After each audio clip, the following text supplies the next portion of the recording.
You're in the middle of your morning routine, and without realizing it, you've just spent 12 minutes meticulously crafting a flawless comeback to a comment someone made last Tuesday, a comment they've already forgotten.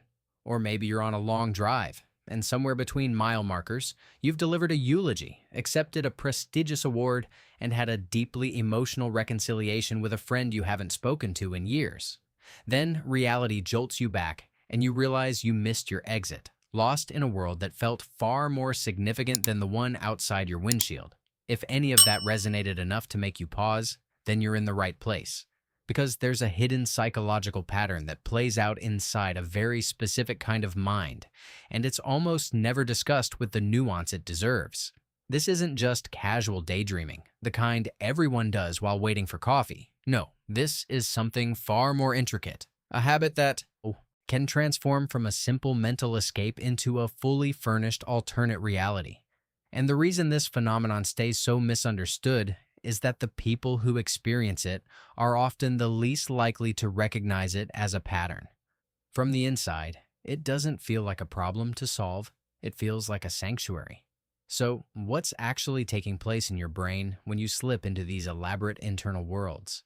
Neuroscientists point to a system called the default mode network. It's the part of your brain that activates when you're not focused on external tasks, when your mind is wandering. It's designed to sift through memories, simulate future events, and process social interactions.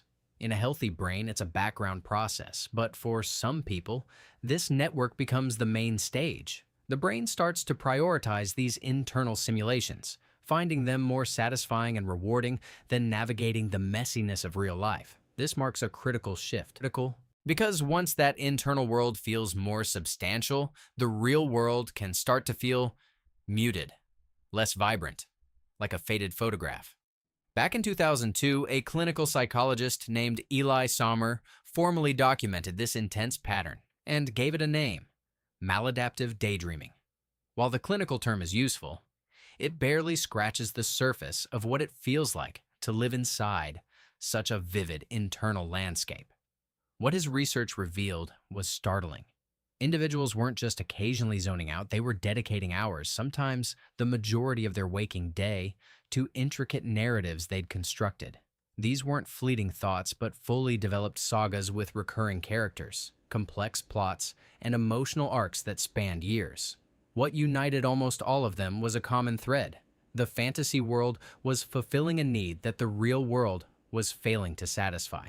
And it's not simply escapism, not the lazy avoidance people often imagine. It's more precise than that. These imagined scenarios offered a sense of control, emotional catharsis, or a version of connection that felt safe in a way that messy, unpredictable real-life relationships did not. In a daydream, you can rewind a conversation. You can make the other person finally understand. You can win the argument without ever feeling the vulnerability of actually having it. You can script reality until it finally makes sense. That sounds incredibly adaptive, doesn't it? A brilliant coping mechanism. And it is. The trouble begins when the brain learns a dangerous lesson, that emotional needs can be met internally, without risk.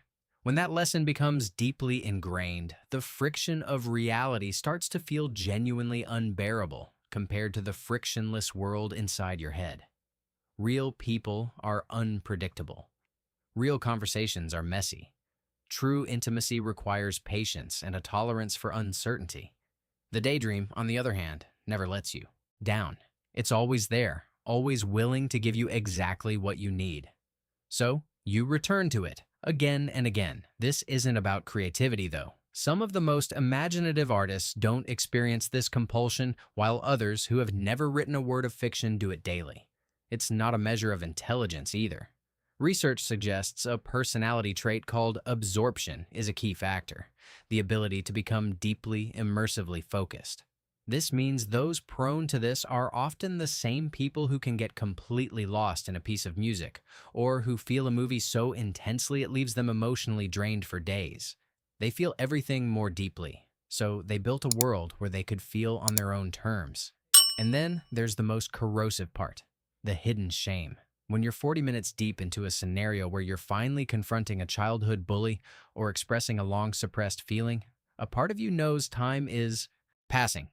You're aware, somewhere in the background, that the world is moving on without you. Coming back to the surface carries a strange emotional residue, a mix of guilt, loss, and confusion.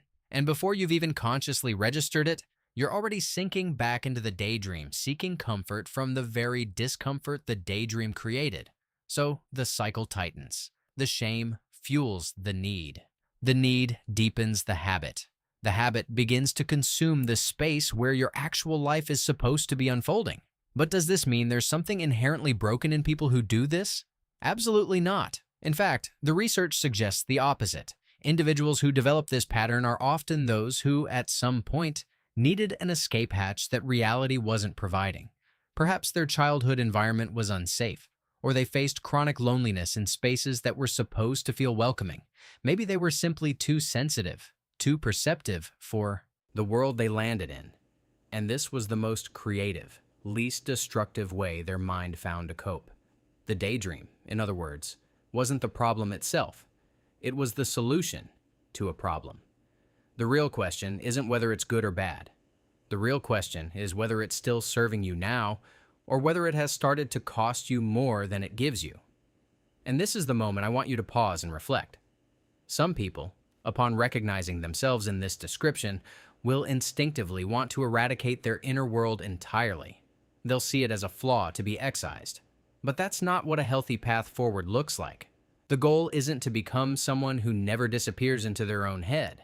The goal is to understand what that inner world is providing, and then, slowly and perhaps awkwardly, start building some of that in reality. What does the imaginary version of connection give you that you're too afraid to ask for out loud? What does the fantasy of resolution offer that you're not allowing yourself to pursue in your actual life? What scenarios are you rehearsing that you're too terrified to live? The fact that you can construct entire worlds in your mind, with emotional depth, narrative structure, and characters that feel real, that's not a weakness. That's a remarkable capability. People who experience this most intensely are often sitting on an enormous reservoir of internal richness, creativity, and emotional intelligence. It's just that somewhere along the way, they decided that depth was only safe when it was kept invisible. The tragedy isn't that they imagined so deeply. The tragedy is that they never believed those imaginings could be made real. So, if you watched this video and felt a quiet, profound recognition, not just a passing interest, but a deep internal click, I want to remind you of something crucial. Nothing about you needs to be fixed. You adapted.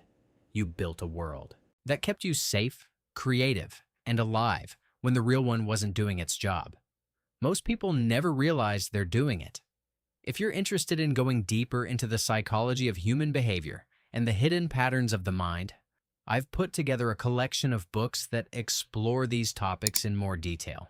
You can find the full list linked in the description and pinned comment. And if content like this resonates with you, consider liking the video to support the channel and subscribe to Brain Leo so you don't miss our next deep dive. I genuinely appreciate you spending this time with me. See you in the next one.